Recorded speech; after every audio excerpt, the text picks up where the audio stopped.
For the test, I have connected a push button which permits to perform a byte test. I have, as you can see, connected two bulbs here. One is connected to one relay. The second one is connected to one pin, which is connected to an open collector transistor. On the front of this unit, there is here a photodiode, but not only, there is also a bulb. This unit is also connected to a function generator. The input is a frequency. Generally, the sensor is an inductive sensor, which gives a signal with a frequency proportional to the RPM of the turbine. Okay, so let's turn on the power supply. And now I will activate the output of the function generator.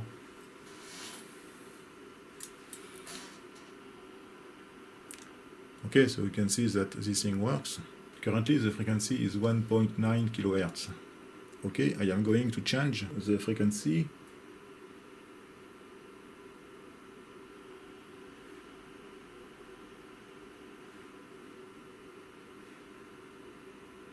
One kilohertz.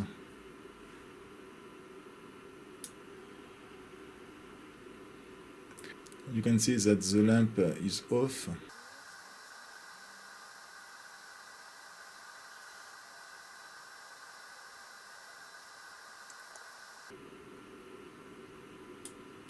Okay, you can see that the relay is activated when the speed is above 46% approximately.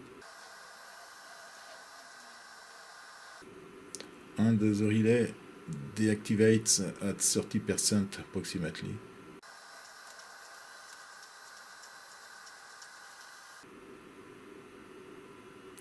The second bulb is an alert actually, which is activated for a percentage above 105%.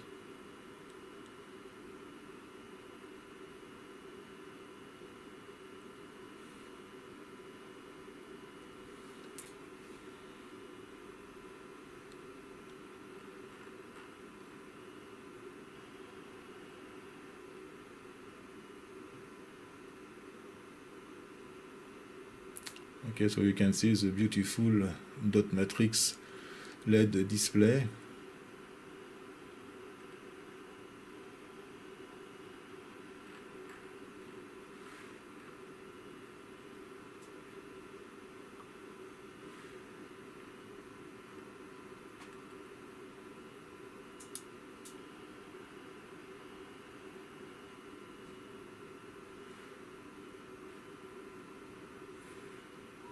Currently the frequency is 100 Hz exactly, 50 Hz. So let's see the frequency for the full scale of 100%, not the full scale but 100% velocity.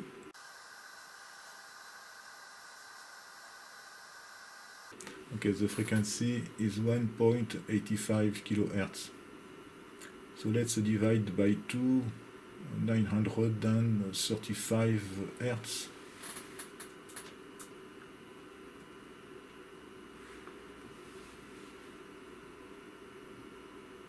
Okay, so this is perfectly linear. Okay, we can test the byte test. Okay, so we can see that each dot is illuminated.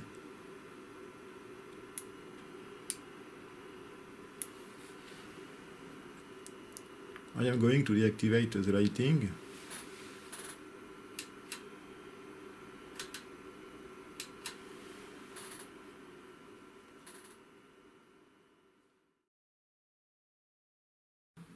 This is the block schematic of this unit.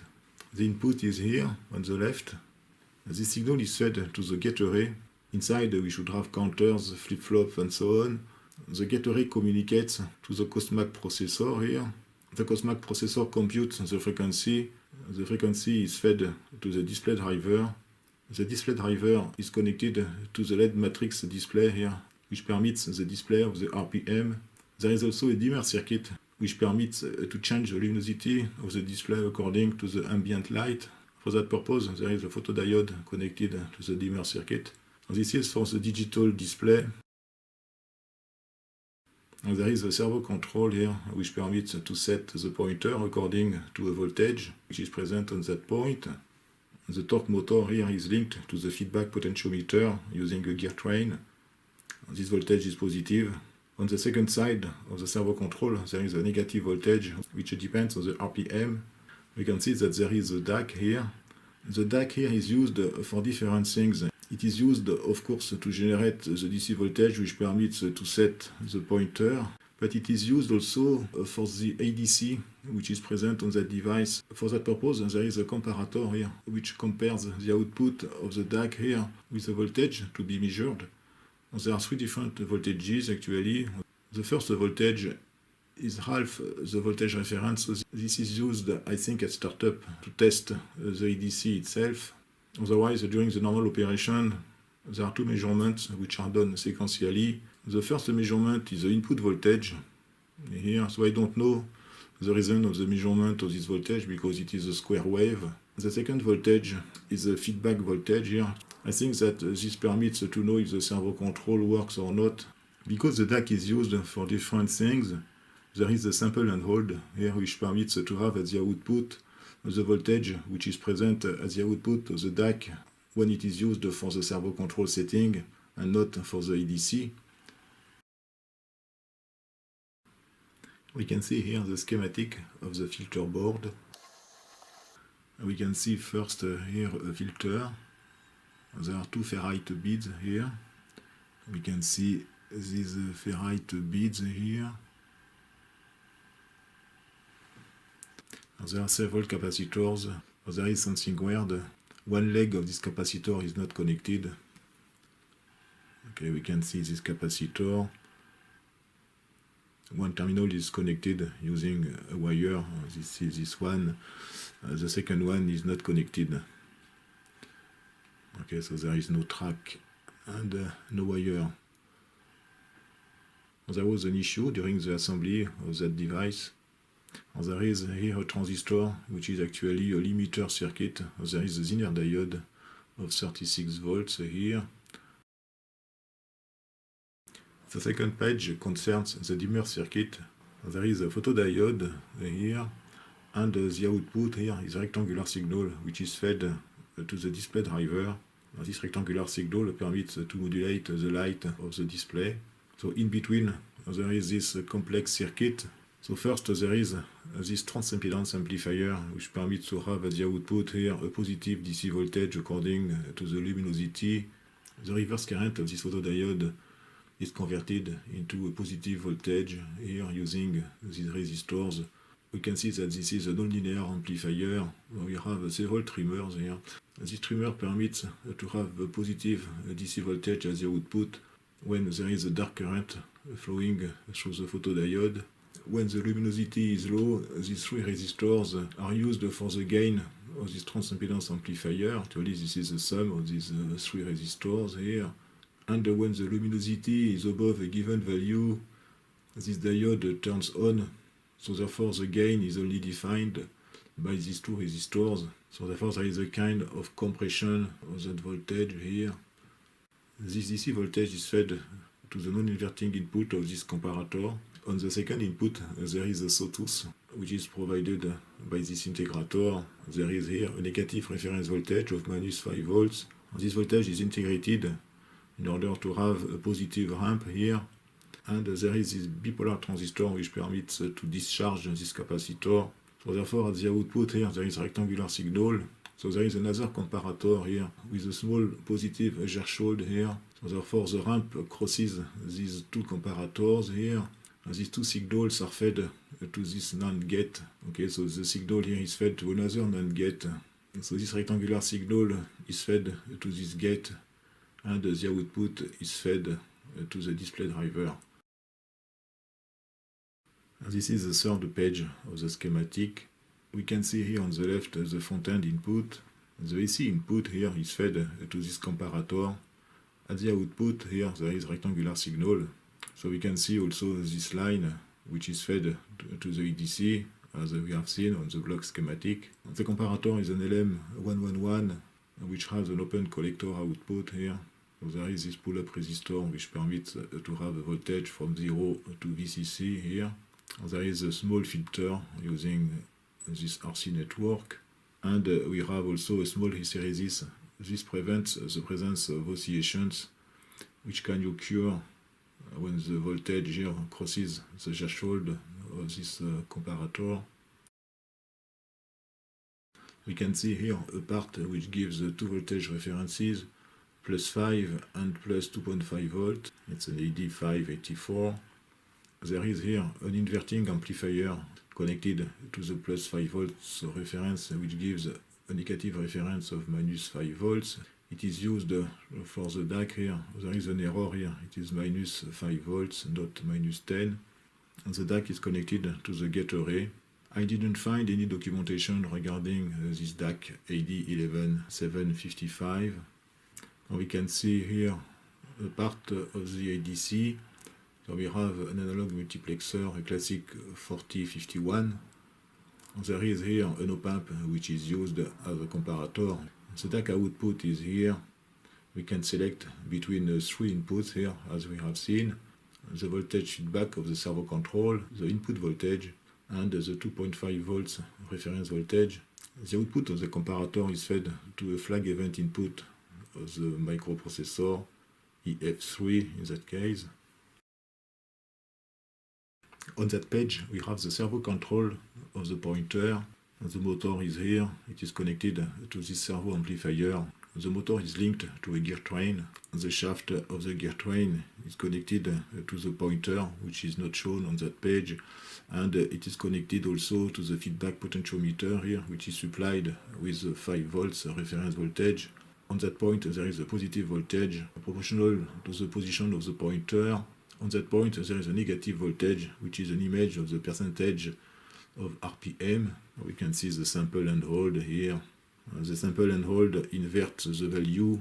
So we can see the sample and hold like an op-amp. So we have a gain of -1, which is defined by these two resistors. The feedback voltage is also fed to the ADC, and it is fed also to one pin of the circular connector. This is the analog output.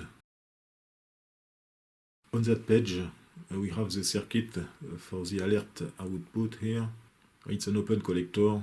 This transistor is on when the percentage is above 105%. And there is a relay here which is activated when the percentage is above 45%. And this relay is deactivated when the percentage is below 30% approximately. So we can see here on the left a monostable. I assume this thing is a kind of watchdog. The input here of the monostable is connected to the gate array. Normally we should have a high level voltage here. Okay, otherwise if we have low level, these two diodes permit to have a shutdown of the system, so the alert is deactivated and the relay as well. We have also this output here which permits to turn off the motor. So this permits to detect a failure on the microprocessor. Okay, we can see something strange here. This is a command for the alert. You can see that we have an optocoupler and we have the same ground, okay, for the input of the optocoupler and the output here. This is something strange. Normally the only reason to have an optocoupler is to isolate galvanically two different circuits, but here we have only one ground on that system. Okay, so you don't need an optocoupler here. Okay, so it is very strange to find this kind of circuit. We have here the last page of the schematic. It is a kind of monitoring of the power supply voltage. We can see that we have 3 comparators here. Actually, it is an op-amp which is used as a comparator, and there is another one here. So let's start with this one. We can see that all optocouplers have the same ground. Okay, so this is very weird. So this one permits a byte test. The input of this optocoupler is connected to one pin of the circular connector. Okay, so this permits to have a low level here for the byte test. This line is connected to the gate array.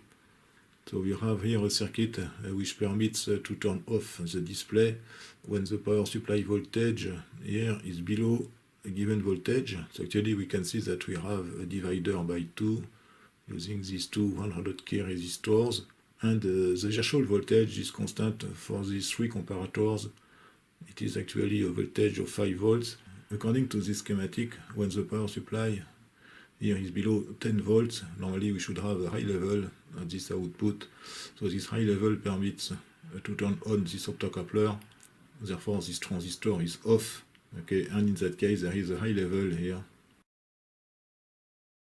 But I have done some measurements, and actually I have found a threshold at the input here, which is not 10 volts, but 12 volts. Actually, there is a design error. If we look at the power supply of this op-amp, we can see that there is a Zener diode of 5 volts between the power supply here and the power supply of this op-amp. So therefore, when the power supply voltage is 10 volts, there is a voltage of 5 volts on the power supply voltage. And of course, this cannot work because both inputs here will be close to 5 volts. So if you look at the datasheet of the 4741, it is said that the common mode voltage of the input here should be 3 volts below the power supply rail. Okay, so I made some measurements. Here we have the power supply voltage. In red we have the output of the comparator.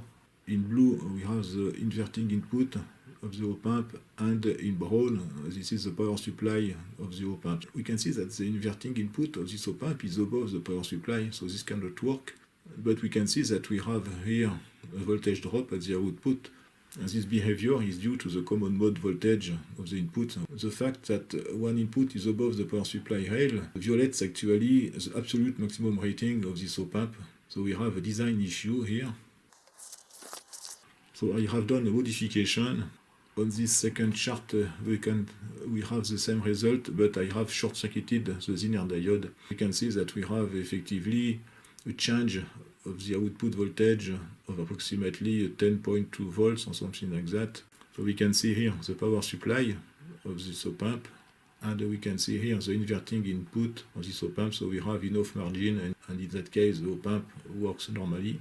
Because actually this op-amp can work up to 40 volts power supply. So I don't understand why they have added the Zener diode. And this voltage is also limited to 36 volts. We have also two other comparators here, so it is approximately the same thing. So this one permits to detect a voltage drop on the power supply during 10 seconds. And there is another threshold here which permits to stop the motor and to reset the relay and the alert output. And this is the dump of this EEPROM.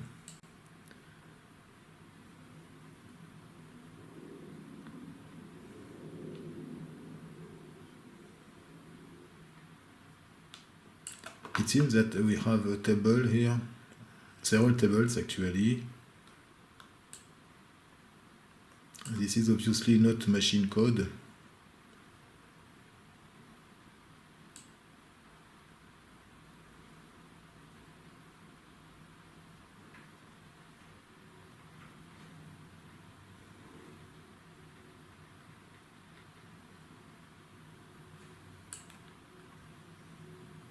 We can see some repetitive patterns here, so it seems we have here one or several tables. But there is no string anyway inside the code.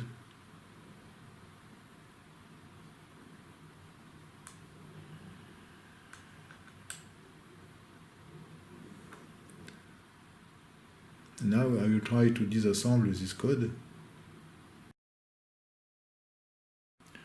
This is the result of the disassembly.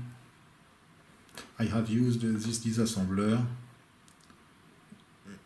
DSMX. I am not familiar with the machine code of the COSMAC 1802. I tried to understand some parts, but it's very difficult.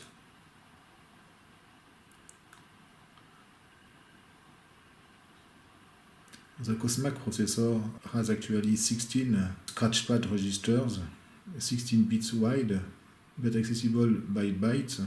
So there is a high byte and a low byte, and there is only one addressing mode, which is the indirect mode. So it is quite complicated.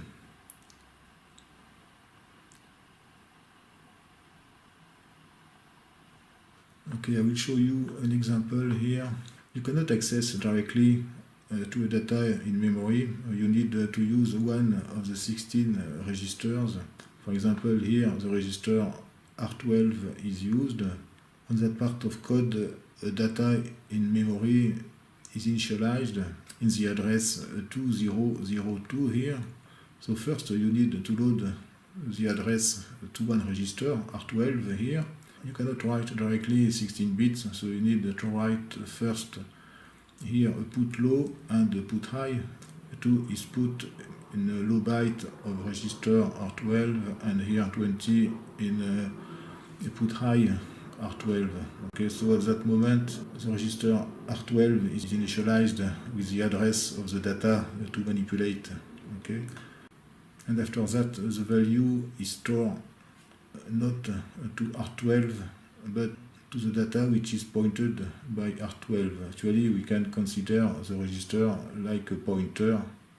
Okay, so we can see that we need 6 instructions here just to initialize the data in memory. And each instruction requires 12 or 24 clock cycles. So you can imagine the time required only to initialize something in memory. So here I found actually a table corresponding to the data transmitted to the display. Okay, so from 0 to 9 here. So we can see now the algorithm used to display something. Actually, the resolution of the display is not 0.1% but 0.01%. The last digit in 0.1% increment corresponds actually to a value between 0 and 99.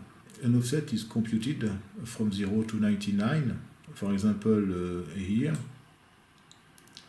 Okay, and 10 lines are fed to the display here.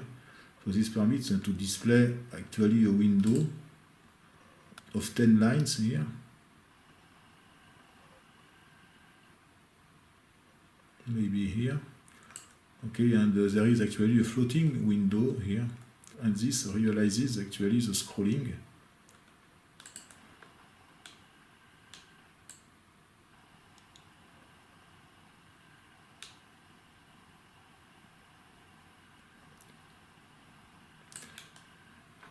So it was difficult to find this value because actually the pixel which is activated corresponds actually to a bit at low level in the code here.